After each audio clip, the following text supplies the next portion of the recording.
ভগবানের পুজো দেওয়ার জন্য বেশি কিছু লাগে না, মন থেকে পুজো দিলে অল্পতেই ভগবান সন্তুষ্ট হয়। পুজো দেওয়ার সময় আমি ভগবানকে বলি সবার যেন ভালো হয়, কিন্তু আমি নিজের জন্য কোনোদিন কিচ্ছু চাইনি। সুপ্রভাত বন্ধুরা, আমি একজন গ্রামের মেয়ে, কিন্তু আমার বিয়ে হয়েছে শহরে। তবে আমার ভাগ্য আমাকে বেশি দিন শহরে থাকতে দিল না, অবশেষে আমাকে গ্রামে ফিরে আসতেই হলো। গ্রামের পরিবেশ দেখতে আমার অনেক ভালো লাগে, চারিদিকে সবুজে ঘেরা, আর সকালবেলার পরিবেশ তো একটা আলাদা শান্তি এনে দেয়। যারা গ্রামে থাকে তারাই শুধু জানে যে গ্রাম কতটা সুন্দর। তবে মানুষদের কথা বলতে পারবো না, এক একটা মানুষ এক এক রকম হয়। মানুষদের মন কখনোই সুন্দর হয় না, তারা নিজের কথা ছাড়া অন্যদের কথা ভাবতেই জানে না। আজকে আমি অনেক সকালে ঘুম থেকে উঠেছি, মা ছিল না বাড়িতে, তাই বাড়ির সব কাজ আমাকেই করতে হবে। আর দৃশা তো ঘুম থেকে উঠতেই চাইছিল না, ও যদি না ওঠে তাহলে আমার ভিডিও কে করে দেবে, তাই দৃশাকে আমি জোর করে টেনে তুলেছি। প্রথমে আমাকে দৃশা অনেক বকা দিল, তারপর আবার ভিডিও করে দিল। ও রাগ করলো, আমার কাজগুলো করে দেওয়ার চেষ্টা করে। আমাদের উঠোনটা বেশি বড় নয়, তবে কলেপার আছে, সামনের দিকটা আছে, এইসব ঝাড়ু দিতে একটু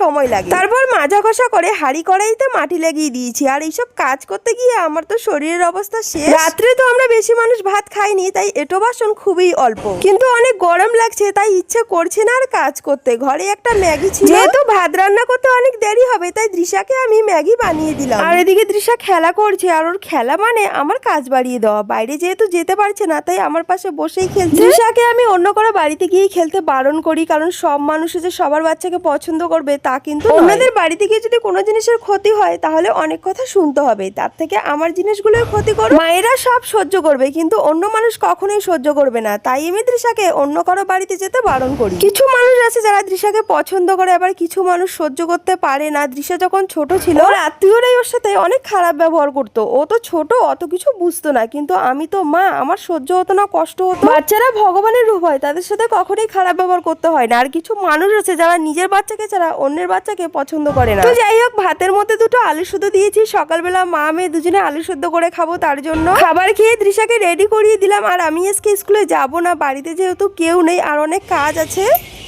এই যে কচু বাজার থেকে কিনে এনেছে, আমাদের বাড়ির পিছনে অনেকগুলো, কিন্তু বাজার থেকে কিনে এনেছে কচু।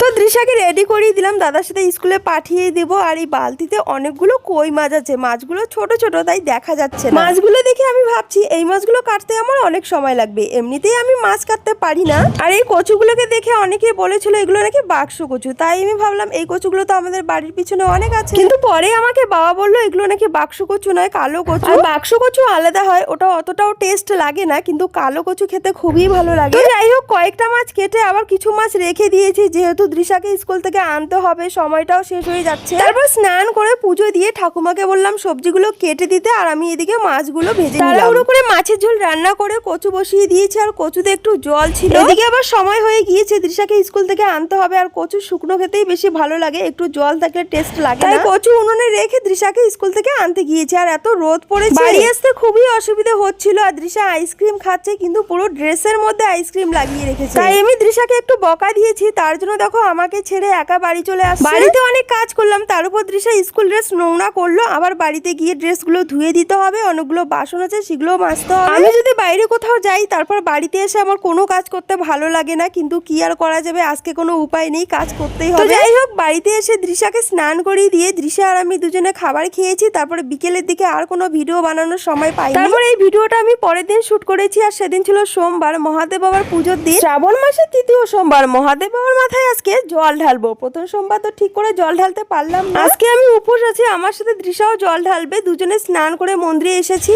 পুজো দেওয়ার জন্য। মা তো আগে পুজো দিয়েছে, আর এখন দুধ, এক বাটি দুধ, আর বোতলের মধ্যে দুধ আছে একটু, আর এখানে ফুল বেলপাতা যা যা লাগে সব আমাদের জন্য রাখা ছিল, আর কয়েকটা কলাও রেখেছে। তো এখন আমি জল ঢালবো, আর শুধু আমি আর দৃশাও জল ঢালবে।